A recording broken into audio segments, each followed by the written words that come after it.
In today's video, I'm going to teach you how to find and edit scheduled posts on a Facebook business page. If you manage content for your business on Facebook, knowing where your scheduled posts are located and how to update them can save you a lot of time. Whether you need to fix a typo, swap out an image, update a link, or change the publishing date, Facebook gives you a few simple ways to manage scheduled content through Meta Business Suite.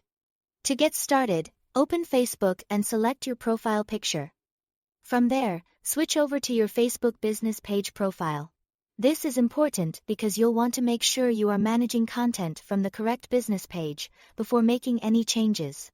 Once you've switched to your business profile, look at the menu on the left-hand side and click Meta Business Suite.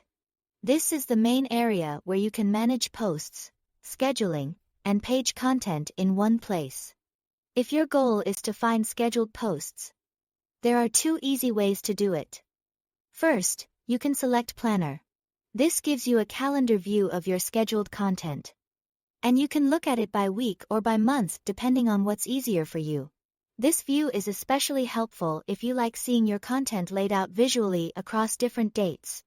If you prefer a simpler list view, click Content instead. Then use the Scheduled tab to filter your posts, so you only see content that has not been published yet.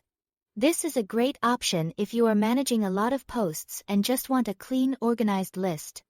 Once you've found the scheduled post you want to update, click on it from either the calendar view or the list view.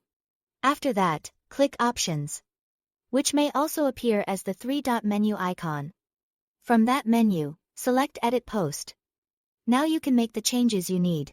You can update the text, replace images or video, change links, or adjust the location if that applies to your post. Take a moment to review everything carefully before saving, especially if the post is going out soon. When you are done, click Save to confirm your changes. From that same menu, you may also have the option to reschedule the post, move it to drafts, or delete it entirely, depending on what you need. That's all to it. Thanks for watching.